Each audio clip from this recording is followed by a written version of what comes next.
Damien has taken to heart the message that Amy gave and the message that Brian's about to give. He has been consecutively creating videos for the last 100 days. He's on a journey called Road to 300. He may tell you about that, or you can follow him where he explains what that is. But Damien is going to introduce our final speaker. Damien, here you go. All right. Hey, how's it going? Awesome. You guys are tired. I get it. We'll be on a road trip for 6 days with this guy and talk to me about tired. So when Phil called us up and said that, hey, I see you're speaking in Lima, Ohio, first I was heartbroken because I thought I was speaking in Lima, Peru, and that's literally how I found out that I got suckered into Lima, Ohio. So then it was like, hey, Fanzo's coming over. Why don't you guys road trip and hang out? You guys get to know each other. So just really quick what I want to say. So I knew Fanzo from obviously working in the social media marketing world. One time he was wandering around, didn't know where the VIP room was, so I was able to, get him there. And that was really our only interaction. And then we met up in Columbus and took a $144.44 Uber ride to Lima, which our driver's first time to Lima, Ohio, and it really built a relationship. And then you take this road trip, and that's kind of what it was about. So as we were talking about, I've tried a lot of times to do consistent content and failed. Tomorrow we hit 100 days in a row doing a video of some sort. This is one, thanks. It is addicting. Amy has this thing where she tries to get you guys to do it for a month. It really is. After about, people that say if you work out for a month, you get addicted. That's a lie. But if you do videos for about a month, you really do get addicted. We have maybe a little bit of a streaming issue. We'll see. But if not, this is at least Brian's intro. Enjoy. All right, day 98. So guess what? I'm gonna do something a little different. Some of you have been asking me, who's the guy who's been hanging out with me? This is Brian Fanzo, and I want Brian to tell you, really kind of in his own words, who he is. Millennial keynote speaker, change evangelist, proud dad of 3 girls. I'm able to join an awesome road show and travel in the country. I get to speak around the world, so I really have the best job in the world. Also a podcaster, I host 2 podcasts. So Brian, real quick, as we're going to events, you've been to a ton of events. What do you think to an attendee? What's the most that they can get out of going to an actual live event? What should really be their one real goal going to a live event? So I think one of the things, when you go to a live event, I would love as a speaker to be the one that provides you the most value. But I think ultimately it's inspiring people to take action. I think for a lot of people, they're waiting for permission to take action. And so when you're there at the event, allow the speakers to inspire you to take action. But really it's the networking, it's the bonding, it's the connecting. It's as much about what you're doing when you're waiting in line for a sponsor or you're going to the evening event. And so I think for attendees, you have to capture all of those moments. I think most importantly, keep your mind open to learn at all opportunities. East, west, south, north. Learn from everyone in every direction because the opportunities are there. You just have to be willing and open to learning. You do realize this is like a 2-minute show, right? Brian has actually been, one of those guys where you start hearing stuff. It was press the damn button, and that was an issue for me. You guys, I was thinking of all the things that could go wrong. Why should a sales guy make a daily video and be a complete nutcase in his videos? It's just me online. So at the end of the day, it's building relationships. But that really stuck in my mind was press the damn button. Press the damn button. You guys, just do it. Look, I'm on day 98. I'm going to be at 100 in 2 days. That's ridiculous. Triple digit. Oh, shit. I got to fix the artwork because the artwork only had 2 days. See, you just press the damn button, you keep going, you get to 100, right? Yeah. First kind of interview guest just because he had been around a lot. Honored. My apologies to Nikki. Nikki, you really should have been the first interview guest on this show. Sorry, Nikki. Yeah, but I'll get you. I'll make it up to you. I promise. Nikki. When we get back to Oregon, we'll do some fun videos. All right, thanks you guys. See you tomorrow. So in all the countries you've ever visited, you've been to Thailand? I have not. No, you haven't. Do you know what the capital of Thailand is? Yes. This is my first interview style. I kind of like it. So, Brian. I feel extra special. And also, you've done amazing content for getting this far without having an interview. Yeah, no, without a doubt, yeah. Well, it's because I'm selfish. I like it to be me. That's all. I'm having a hard time not just looking at myself at that screen. So am I. Right. So we had enough outtakes, I think, during it to have outtakes. Yeah, there's seemingly a lot of outtakes. Yeah, for sure. Because you talk a fucking lot, dude. Remember when you had a table and there was no one at your table, so then you came over to my table and you just started talking and took over the whole table? That's why I had to embrace my Canadian and say sorry. Because I felt bad. Patent push the button. It's not press the damn button just so I can compete with him. Which is if you watch the last episode, that's what you did say. Right. No, I did. Push the damn button, and it's press the damn button. I didn't even get the thing right. Even if only you had a sticker supposed to be in the video. And I was literally, if you guys go back and watch the last video, I'm on the bed there, but you can see like just my elbow. Like that's my cameo in the last episode. I don't know. How do we get this thing? All right. So we're good? back on the road. Yeah, let's get back on the road. Right. Yeah, I'm driving. All right. Shotgun. Oh wait, I'm driving. God, the big guy always gets what he wants. It's because I've been hanging out with Canada. You guys do drive on that side of it, right? Whatever. Let's try. Good excuse. Good.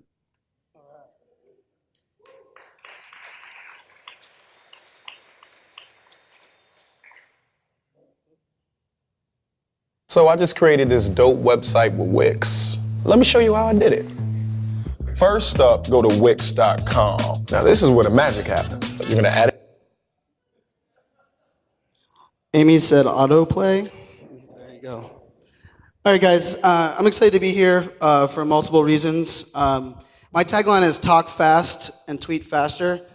This is the first time that I won't be the fastest talking one, thanks to T-Dub going before me. So this is a rare opportunity for me. What you kind of saw there, and this is kind of exciting because what you got to see what Damien and I were doing. He kind of set the stage that we really have hung out for maybe an hour up until 7 days ago. And then we got to hang out on a road trip thanks to social media, got to speak at these different events. And ultimately, he's been doing a project, a video blogging project on a daily basis. And doing anything on a daily basis is a lot of work. For those that were in my workshop, the number one takeaway for brand storytelling, without question, is consistency. Consistency, consistency, consistency. You get what I'm saying there? Consistency. And consistency not only is important, but it's hard. It's hard. The reason the average podcast dies after 7 episodes. Because it's hard to consistently show up. Yet it's probably the easiest thing we can do as marketers. And so one of the things I thought was really fun about that video is it looked as though we were like long-time best friends, right? I mean, like, so if you have the chance to go on a road trip with somebody, that's how you really get to know somebody, and you're able to create some cool content like that. But, to kind of wrap a bow on this, it was kind of fun. I know I've been able to really share the stage with every one of these speakers before. So I had the luxury of kind of closing out this day. And my goal for you guys this day is there's a lot of information, especially if you joined us at 8 a.m. in one of the amazing workshops. This is information overload, right? I mean, you might as well just take the fire hose, open it up. I was going to make something that was not a very good sign there. Jeez. Is it drinking time yet? So what I'm going to talk about is really limitations inspire creativity. I am a change evangelist, kind of like what T-Dub. It's kind of funny. T-Dub and I both have a very similar background. I worked in cybersecurity for 9 years with the Department of Defense. My subcontractor was McAfee. So I worked for McAfee. He worked with Symantec right around the same time. And we both kind of, he was doing the marketing side. I was actually on the cyber side doing some coding on that side. And I fell in love with change. I fell in love with collaboration. I fell in love with the power of community. And then I realized marketing had the budget. So I figured out I wanted to become a marketer because marketers have a heck of a lot more budget than HR tech, heck of a lot more budget than internal product teams. And so over the last couple of years, I get to travel the world. I've been to 74 countries. I got to go to Poland 2 weeks ago, which was my 74th unique country. And I get to talk on different stages around different topics. And this topic really today is really about embracing limitations. And as you saw the last presentation during Amy's session, including even with what Chris Strubb was talking about earlier, there is a lot of going on. We are not only information overload in this room, but we are going through app overload. Does anyone want a new app? Does anyone want anything new in marketing? Can we just get a pause button? How many people would take a pause button, right? We could all take a pause button. And so this is coming from the guy that's the FOMO guy. And I'll explain why I'm the FOMO guy. And FOMO stands for the fear of missing out. And I love bleeding edge. I'm a technology geek. In my spare time, I hack my iPhone, right? Like, I find myself for hours on the weekend when I don't have my daughters in WordPress, right? Like, that's the world I like to live in. But at the same time, I get overwhelmed. And I think in the world we're in today, we're overwhelmed not only with information, but with content. Or when can we actually create this content? Like, this is great. We need to do a video blog. We should be telling stories. We need to be doing different things on different technologies. We need an email newsletter, a website. We need to be the face of our company, the customer support team, the first person that knows everything about our brand. We need to tell our story, and most of the time we're paid like an intern. Right?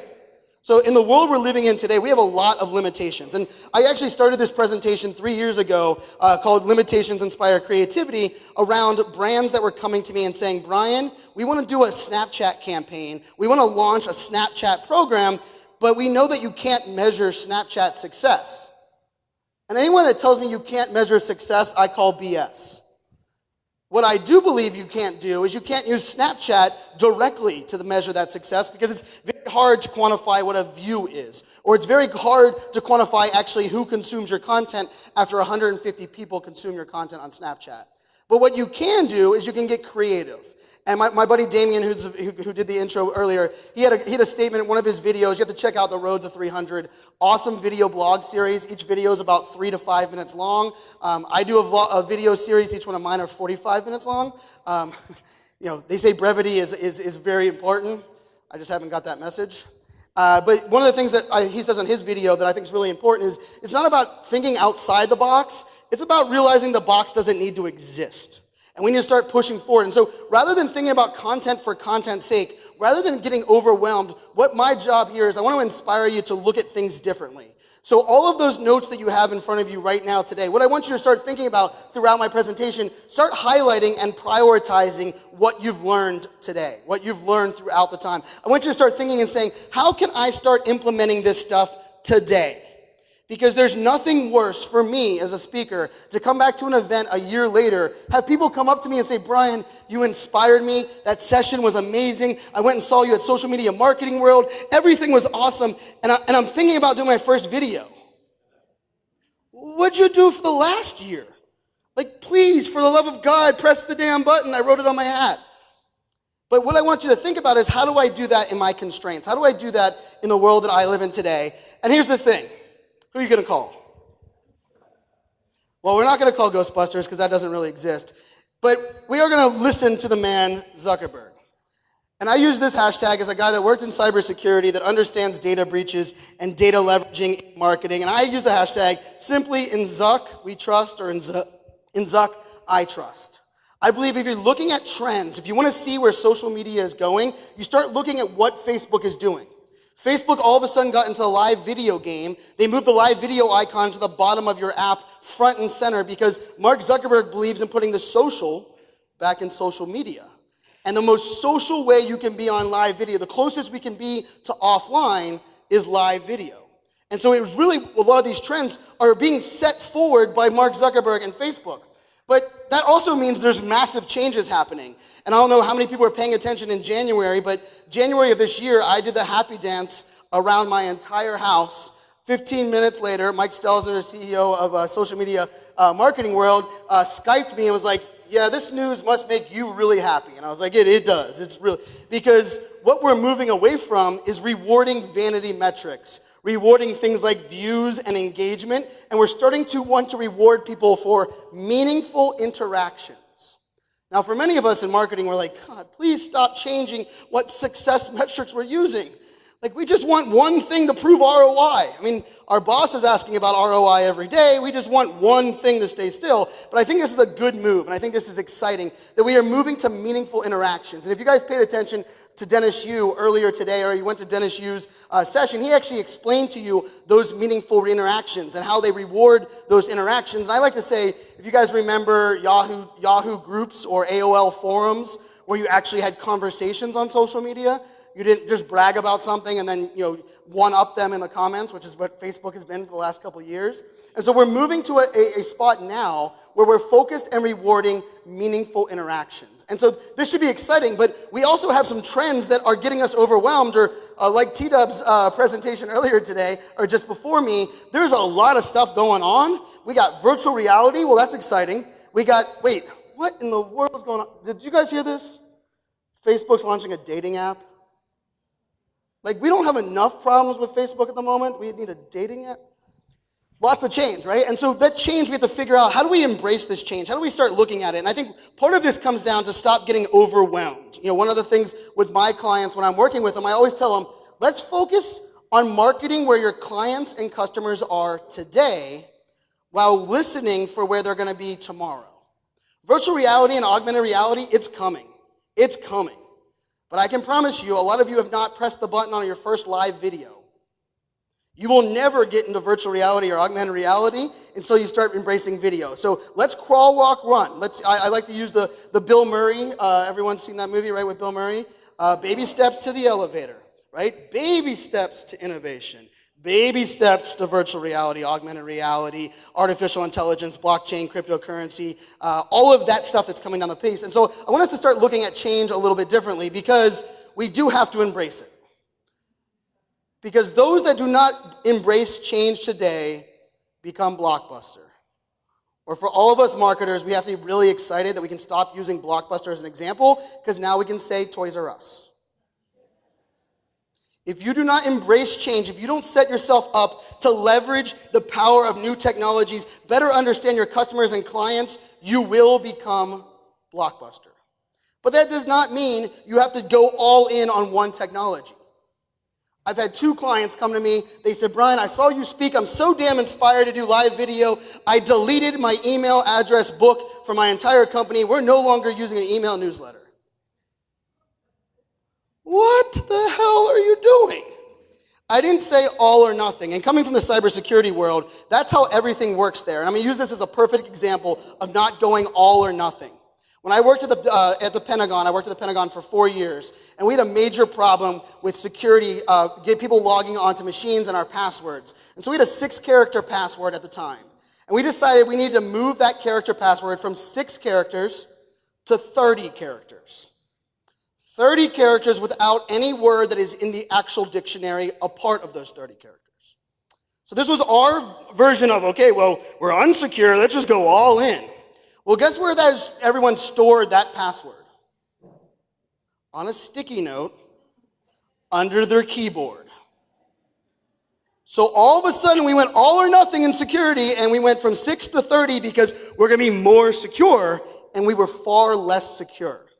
And so when you're looking at these social media trends, live video, regular video, Instagram stories, Facebook stories, while we were up on stage, while this last presentation was going, Instagram just launched video chat in the DMs. Yeah, thanks, Instagram. Like, you didn't drop enough news on us in the last 2 weeks. Now you're going to drop something like that, right? That's how fast change is happening. We have to start thinking about, okay, what does that mean for us? And I like to use my daughters as an example, because if I've lost you by now, you can at least go, aww.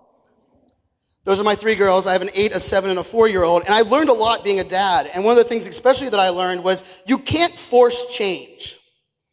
You really can't force people to do what you want them to do. I mean, when you go to somebody and say, we need to get on Snapchat because I'm telling you so, the very first thing someone says is no. Especially if you're in marketing. You're like, I do not need any more channels. Like, a lot of people came up to me and said, Brian, I'm figuring out the Instagram thing, but I'm not ready for that Twitter. Right?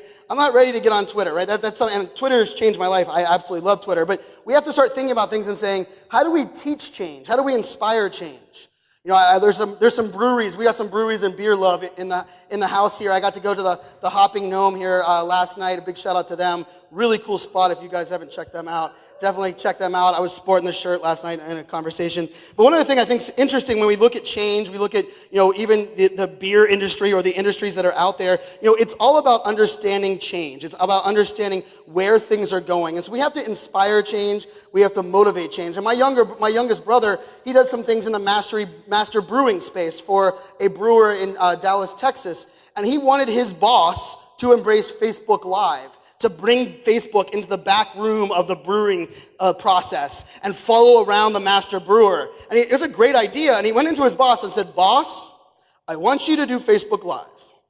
And he said, I've hired you part-time to shadow. Shut up and go back to your job. Because he simply said, why am I going to do that? I got plenty of stuff going on. So my brother came to me and said, Brian, I've listened to you. I'm trying to get inspired, but it didn't work. I said, well, here's what we're going to do. We can do everything that you want to be done with your phone. So that weekend, we did a home brewing session, my brother and I, and we recorded on Facebook Live. We had the audience interacting. They got to pick the type of hops that we were using, how we were actually going through the brewing process. We had all of these interesting conversations. One of his good friends that works for a rival brewing company jumped in there and thought it was really cool what we were doing. We had an amazing piece of content, and what he went to his boss back to was not telling him what to do. He simply went and said, hey, boss, I want to show you something. Look what I did this weekend using my camera on Facebook Live. And the guy was like, wow, you got all that interaction? Like, that's really cool. Like, and he just said, well, do you think we should be doing this here? Like, wouldn't you like this? And he's like, hell yeah. Can you start? Can you do it now? My brother literally pulled his phone out of his pocket and launched a Facebook Live, right? The difference between that is forcing change, telling your boss that Facebook Live is the answer, and then doing the work yourself and presenting it in a way that makes sense, that allows them almost to feel like it was their idea, or at least they were part of that process. And so that's what I want us to remember, because remember, how many people remember this, right? Because everyone remembers this. We have to remember the baseline of knowledge of people in the United States. Probably Canada too, but we don't usually include them. Do you remember the questions that he got? I felt so bad for Mark. I mean, it's hard to feel bad for a billionaire that's running like the biggest company in the world and all of this success. But the questions he was getting asked, like the guy was giving him crap because he thought that because his grandson liked Instagram over Facebook, that Mark was going to get mad. FYI, Facebook owns Instagram. He was asking him questions like, well, of course, how would you make money? It's a free app. All of the free apps that we use should just be free, and you should be a .org, not a .com, right? That we have to remember that our consumers that are out there right now, many of them are at the level of the people asking this guy questions. So we can't get overwhelmed with doing all of the crazy. We also have to remember maybe our boss. And if you're the boss, in the mirror, ask yourself, am I the one that's asking questions like, whoa, did you do any Google research? Like, you simply could Google Instagram versus Facebook, and the first result is Facebook owns Instagram. Like, that poor congressman, that's all he had to do. One Google search. So we have to remember that the baseline of knowledge, the baseline of information is there at a different piece. And so how many people remember this movie? Field of Dreams, right? Come on, I'm like in Field of Dreams territory. I drove from Ohio to here, all we saw was corn. Cornfields, some random cornfields. And the old way of marketing was, if we build it, they will come. Breaking news. If you build it, nobody is coming. We don't care about your website launch. We don't care that you've just launched your first Facebook page. We don't care that you're finally on Instagram. What we do care is that you present content and conversation and value to us where we are at. So what I say by this is, no, you don't have to be on every channel, but what you do need to be is where your audience is. And if your audience is on Instagram, stop trying to get them off Instagram to your website. Go to Instagram and have a conversation. Inspire them through your engagement. Inspire them through the value that you give them on that channel. Because brands for the longest time will go to a channel and say, hey, I know you're here, come directly to my website. And what did I tell you guys about my daughters, right? If you tell your consumers what to do, they're going to be like my daughters and say, hell no. Now for my daughters, I usually just put a lollipop and say, I'll give you a lollipop if you do it, and they do it, but we don't have that luxury with our consumers. And so what we have to think about here is we have to focus. We must focus on what matters most to our business, focus on how we're going to leverage these technologies, focus where this all goes. I did the workshop this morning with Amy. How many people here were in the workshop? A little love for the workshop this morning? Very cool. I had a lot of fun. 3 hours this morning was really long. Hopefully you guys enjoyed that. But during the workshop, a lot of what we were talking about, Amy and I both was focus on your audience, focus on consistency, and focus on telling your story. That means every person in this audience right now can do this. We just need to focus. And this is coming from a guy that was diagnosed ADHD at 31 years old. Focus is a hard thing for me. Hence why I said consistency is a hard thing for me. But we have to start thinking and say, how do we leverage what we have? So when someone comes to me and says, Brian, I can't measure my Snapchat campaign, I don't go back and say, no, you can't. I say, yes, we can. Let's actually do a campaign on Snapchat that requires people to take a screenshot of their snap and post it on Twitter and tag us. Because guess what we can do on Twitter? We can measure success. Guess what we can do with those results? We can now better understand who's following us on Snapchat, because every person that took a Snapchat screenshot of it and posted us on Twitter, we now have their Twitter account, which is also attached to an email address, more often than not also attached to a phone number that we can upload into Facebook for ad retargeting. So when someone tells you you can't do something because of the limitations of the app or technology, I call BS. We just need to focus on what we're trying to do. Now that focus comes into a whole different realm at this moment because there's two key things. This slide is in every presentation I give. I'll be giving about 60 keynotes this year alone. This one slide is in every presentation. It's also in every one of my decks for my clients. And here's the thing. The world we're living in today, you must embrace these two things. And before I get there, I'm just going to survey the audience. I'm curious, how many people here, can you just shout out a brand that you think is perfect? That's hard, I know. Hold on, let's make it easier. Throw out a person or leader or CEO that you think is perfect. So I ask that question at every event, and I get the same answer. None. Yet, how many people in this room, when you're going to do your first Facebook Live, or you're thinking about doing video, or you're writing that Facebook status, you triple check it, you quadruple check it, because you want it to be perfect? You guys just told me in this room by saying, we don't believe any brand is perfect, we don't believe anything is perfect. We need to stop focusing on perfection, because perfection is a fairy tale. It is the enemy of done. You will never go live on Facebook. You will never embrace virtual reality, augmented reality, if you're stuck trying to be perfect. The amount of times that people say, Brian, I've been thinking about going live on a video, or to Damien's point, if Damien wanted the perfect video every time for the road to 300, the road to 300 would probably have 6 videos at this point. But instead, he got over the need to be perfect. He realized that he can't control the output or control where things are going. He pressed the damn button, and he's moving forward. He's learning. He's growing. If you go back and look, it's only been 98 days, but his editing, his ability to narrate better on video drastically has increased. And I say that with love. I didn't mean you sucked at the beginning, Damien. He's really big. Really big. I gotta spend 2 more days with him. I can't piss him off. And so remember, perfection is a fairy tale. Control is an illusion. We don't believe any brand's perfect. We don't believe any person's perfect. We need to stop thinking about perfection as something that we're focused on. And so this is what I want, the question that you asked, because when someone comes to me and we're looking at a new campaign, we're looking at a new project, I always say, okay, before we start this project, I want you to answer me one question. What does success look like? So for everyone in this room, you've written down, hey, we need to go live on video. Maybe we need to launch a podcast. Before you do that, write down the question, what does success of this project look like? If you answer that first, then when you create the actual project, you start realizing what you're measuring against. Because here's the thing, my podcast that I'll talk about here in a minute, I'm about to reach my 1-year anniversary as well. And my 1-year anniversary, I'm gonna have 350,000 downloads.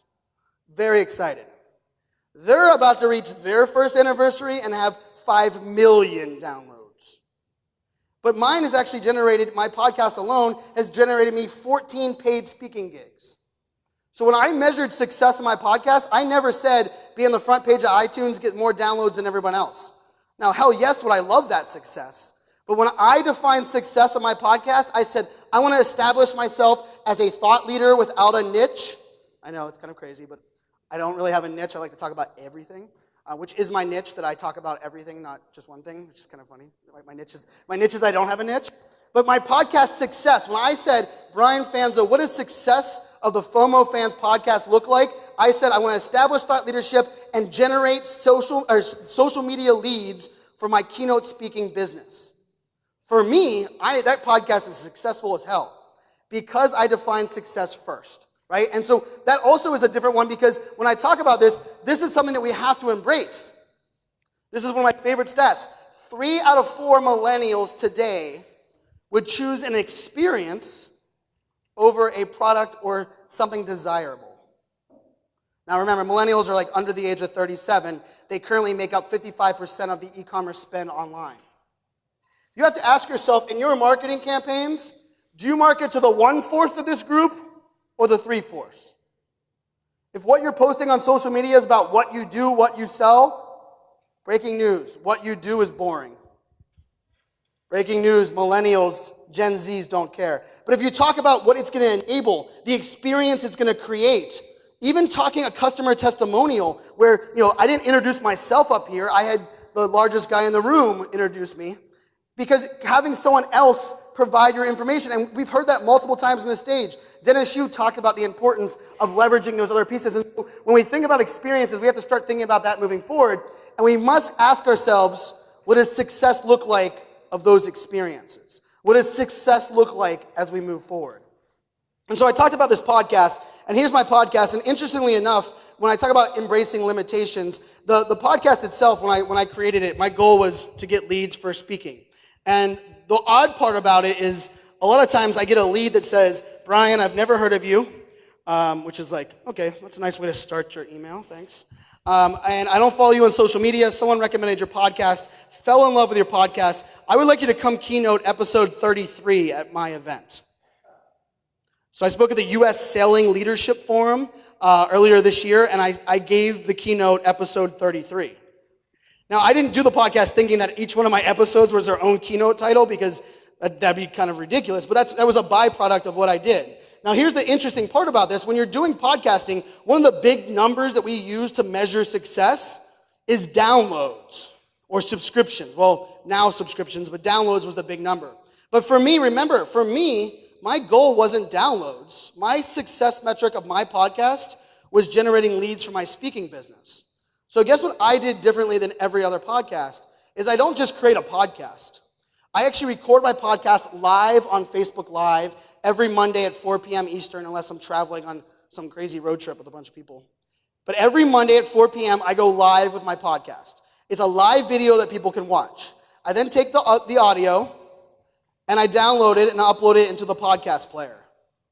I then take the video clip and get my favorite 1-minute video clip, and I post it on Instagram.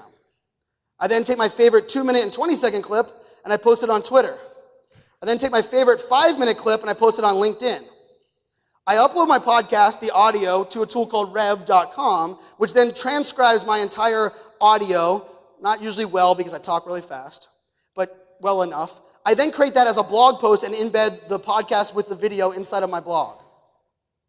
When we look at limitations, people always say, Brian, I do not have the time to create the content you are creating. Here's the interesting thing. All of that content comes from one 35-minute live video. So what I'm asking you to start thinking about is, rather than getting overwhelmed and trying to do everything, or overwhelmed by all the things going on, can you create one great piece of content and repurpose it, recycle it, move it around, bring it to where your audience is? Because remember what I said earlier.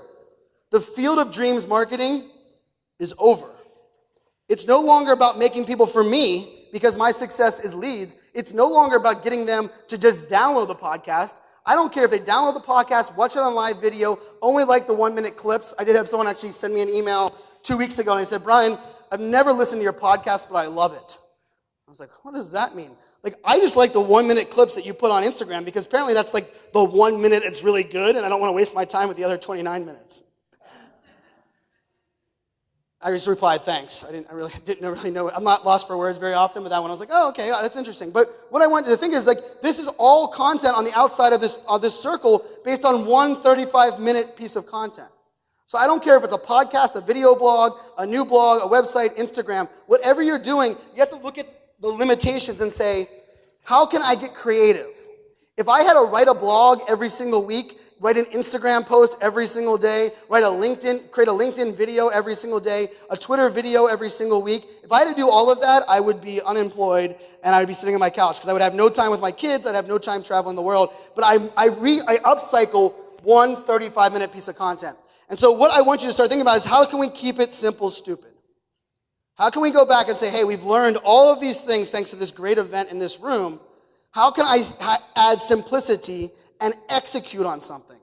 Because my hat doesn't say, think about the damn button. It doesn't.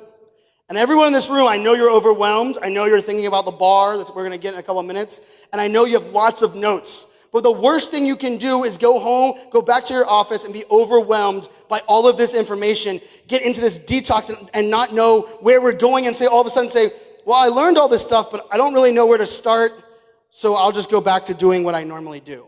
Because that is usually what we do. And it's oftentimes because we let technology dictate what success looks like. My podcast is extremely successful. It's generating me 6 figures worth of revenue via leads for my speaking business. And it has, I can't even do math, 1/20th of the downloads of those guys, right?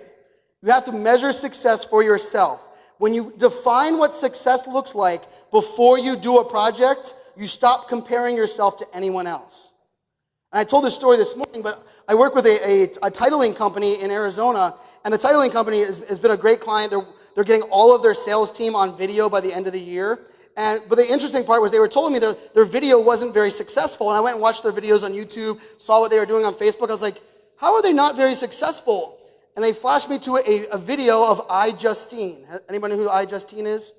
She's a big YouTuber since like day one. She's a tech evangelist, a lifestyle blogger. She has millions of views, and she's focused on lifestyle and car and technology and innovation. But why are we as a titling company, comparing our success to someone that's outside of our space that doesn't even make sense to our industry or our customer base? The problem is we start a project without defining success first. Because when we define it first, we then know what we're measuring against. So I challenge you to not only do that, but don't get overwhelmed and look for the any key. I want you to focus. I want you to embrace all of this amazing information that you got over these last couple of days and prepare yourself to do one other thing. One of my favorite things to do in technology, especially marketing, is if everybody tells me to leave Snapchat for Instagram and I watch everybody leave and go on Instagram, I start working on a Snapchat strategy. Because if everybody's playing in one field, don't be afraid to be the best in the other field. When everybody jumped on the live video train, I jumped on the podcasting train. They're like, well, Brian, you were really doing great things in live video. I was like, there's a ton of people doing great things in live video. I'm going to go find a niche that's a little bit, and I said niche, which is kind of funny because I don't have niches, right? I'm going to go find an area that I can do it. So don't be afraid to zig when others are zagging. Don't be afraid to go all in on something just because we're all telling someone we're going a different direction. And last but not least, you do not need permission to take action. Many of us are waiting around saying, Brian, this is what I'm going to hear. I know I'm going to hear it tonight. Brian, I loved your presentation. I've been thinking about this whole time. For years, I've been thinking about launching a podcast. For years, I've been like, dude, I'm going to start blogging on a daily basis. For years, I've been thinking, well, here's the thing. If you've been waiting for permission to take action, I give you permission. Do me one favor.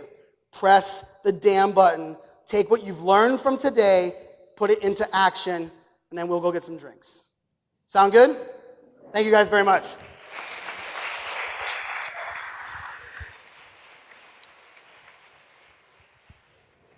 All right. And we're going to give my book away. Oh, wait, I don't have a book, so there's no giveaway. Sorry.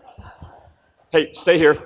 We want to make a quick presentation, and then I want to ask these two guys for a piece of advice that I think all of you would benefit from. So, Joel. So, I saw this, and you had to have it. So. I wish we had a camera so you could see. Oh, look at that. It's a damn button. Oh, damn, baby. Oh, damn, baby. Oh, damn, baby. Oh, damn, baby. Damn. Damn, dude. Damn. So my book that will come out very soon, we call it Press the Damn Button. Very cool. Thank you, my friend. That's awesome. All right. Stay here. How many of you are going to go back to the office tomorrow or next week, and you're excited, and you have to convince somebody else to let you press the damn button or to do whatever your takeaway is? Raise your hand if that's the situation you're going to find yourself in tomorrow. All right. That's not everybody. Some of it's you. You have to convince yourself, which you just heard, inspiration. What's a piece of advice that you would recommend when you have to go back to the office to convince somebody to give me budget, give me permission to do this strategy? Brian, let's start with you. So I love this question because I consider myself a change evangelist. Here's the best way to get buy-in. Listen to what problems your boss needs solved. Present your opportunity on how it's going to solve the problem. Do not say Facebook Live, please. Do not say, hey, boss, I know we're really having trouble reaching this 30 to 40-year-old market, that demographic in our local area. I think I have a solution for us to solve that problem. Because then the question becomes, really, how can we solve this problem? Not, what are you shoving down my throat? So my advice is don't focus on the technology or the innovation you've learned here. Focus on the problem that this thing's going to solve for your boss. Your boss isn't going to say, please don't solve my problems.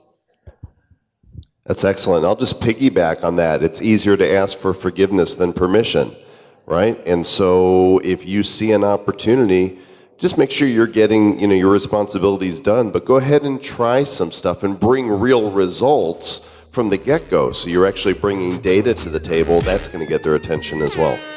And press the damn button.